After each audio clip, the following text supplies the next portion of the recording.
Hi friends, welcome back to my channel. Champions ట్రోఫీలో matches అనేవి చాలా హోరాహోరీగా పోటీపడిగా జరుగుతున్నాయి. గ్రూప్ ఏ నుంచి మన టీమిండియా, న్యూజిలాండ్ అయితే సెమీస్కి క్వాలిఫై అయ్యాయి. గ్రూప్ ఏ నుంచి Pakistan team and Bangladesh team అయితే ఎలిమినేట్ అయిపోవడం జరిగింది. అండ్ గ్రూప్ బి నుంచి అయితే ఇంగ్లాండ్ టీం ఎలిమినేట్ అయిపోవడం జరిగింది. గ్రూప్ బి నుంచి క్వాలిఫై అయ్యేందుకు సెమీస్కు 3 టీంలకు అర్హత ఉంది. Australia, south Africa, Afghanistan team ఈ 3 టీంలకైతే ఛాంపియన్స్ ట్రోఫీలో ప్లే ఆఫ్స్కి చేరుకునేందుకు అవకాశం ఉంది. గ్రూప్ బి నుంచి సెమీస్కి క్వాలిఫై అయ్యేటువంటి ఆ 2 టీంలు ఏవేవి అనేది ఇంకా తేలాల్సి ఉంది. గ్రూప్ ఏ నుంచి అయితే మన టీమిండియా అండ్ న్యూజిలాండ్ టీం సెమీస్కి అయితే క్వాలిఫై అయిపోవడం జరిగింది. కనుక మన టీమిండియాకి అయితే ఎటువంటి ప్రాబ్లం అయితే లేదనమాట. గ్రూప్ బిలో ఉన్నటువంటి ఆఫ్ఘనిస్తాన్ టీం సెమీస్కి కనుక క్వాలిఫై అయితే సెమీస్లో మన టీమిండియా ఆఫ్ఘనిస్తాన్ టీం తోటి పోటీ పడాల్సి వస్తే మన టీమిండియా ఆఫ్ఘనిస్తాన్ టీం మీద గెలవడం అనేది చాలా కష్టం అనమాట. ఎందుకని అంటే మన టీమిండియా ఛాంపియన్స్ ట్రోఫీ మ్యాచెస్ అన్నీ కూడా దుబాయ్లోనే ఆడుతుంది. దుబాయ్ పిచ్ అనేది మన టీమిండియా ప్లేయర్స్ కంటే కూడా ఆఫ్ఘనిస్తాన్ ప్లేయర్స్కి ఎక్కువగా అనుకూలంగా ఉంటుంది.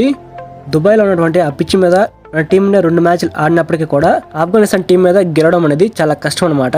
సెమీఫైనల్స్లో మన టీమిండియా ఆఫ్ఘనిస్తాన్తో కాకుండా ఆస్ట్రేలియా లేదా సౌత్ ఆఫ్రికాతో కనుక పోటీ పడితే మన టీమిండియా ఈజీగా గెలిచే ఛాన్స్ అయితే ఉంది. లాస్ట్ మ్యాచ్లో కూడా మనం చూసాం ఆఫ్ఘనిస్తాన్ టీం ఇంగ్లాండ్ టీంని ఏ విధంగా ఓడించింది అనేది.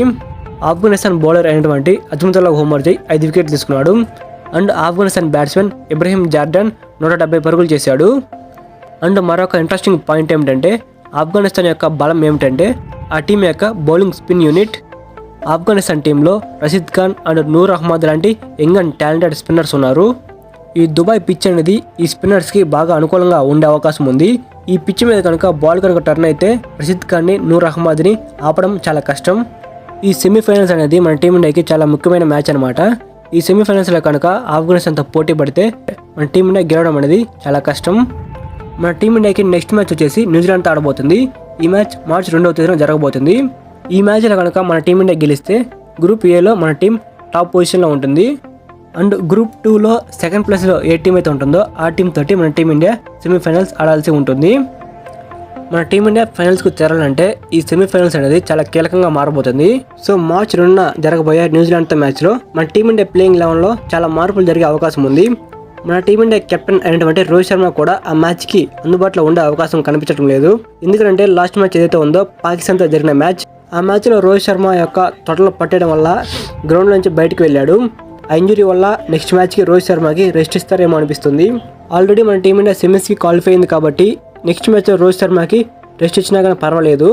రోహిత్ శర్మ కనుక న్యూజిలాండ్తో మ్యాచ్లో ప్లేయింగ్లో లేకపోతే మన టీమిండియాకి కెప్టెన్గా శుభ్మన్ గిల్ ఉండే అవకాశం ఉంది. అండ్ రోహిత్ శర్మ ప్లేస్లో ప్లేయింగ్ 11లోకి రిషబ్ పంత్ వస్తాడనిపిస్తుంది.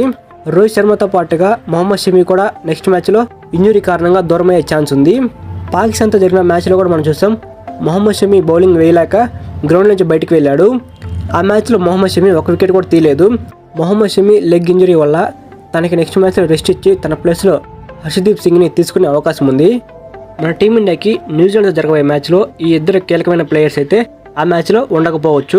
వీళ్ళిద్దరిని పక్కన పెట్టేసి న్యూజిలాండ్తో ఆడబోయే మన టీమిండియా ప్లేయింగ్ 11 కనుక ఒకసారి చూసుకుంటే కెప్టెన్ శుభ్మన్ గిల్, విరాట్ కోహ్లీ, శ్రేయస్ అయ్యర్, రిషబ్ పంత్, కేఎల్ రాహుల్, హార్దిక్ పాండ్యా, అక్షర్ పటేల్, రవీంద్ర జడేజా, హర్షిత్ రాణా, కుల్దీప్ యాదవ్, హర్షదీప్ సింగ్ ఈ ప్లేయింగ్ 11తో మన టీమిండియా న్యూజిలాండ్ తోటి తలబడే అవకాశం ఉంది. అండ్ ఈ మ్యాచ్ కోసం న్యూజిలాండ్ యొక్క ప్లేయింగ్ 11 కూడా చూద్దాం. Will Young, Devon Conway, Kane Williamson, Sachin Ravindra, Tom Latham, Glenn Phillips, Bracewell, Mitchell Santner, Matt Henry, Kyle Jamieson, William O'Rourke ఈ ప్లేయింగ్ 11తో మన టీమిండియా తోటి న్యూజిలాండ్ టీం పోటీ పడబోతుంది. సో ఈ మ్యాచ్ కోసం అయితే ఇరిజెట్ లెక్క ప్లేయింగ్ 11 అయితే ఈ విధంగా ఉండబోతుంది. సో ఇది గైస్ ఓవరాల్గా టుడే వీడియో అయితే. సో ఈ వీడియోని ఎంతవరకు చూసిన వాళ్ళు ప్రతి ఒక్కరు కూడా వీడియోకి లైక్ చేయండి. సో ఇలానే నేను డైలీ క్రికెట్ అప్డేట్స్ అనేవి మీకు అందిస్తూ ఉంటాను. మీరు ఎప్పటికప్పుడు క్రికెట్ అప్డేట్స్ తెలుసుకోవాలంటే మన ఛానల్ని సబ్స్క్రైబ్ చేసి పెట్టుకోండి. So thank you for watching my video. Have a nice day guys.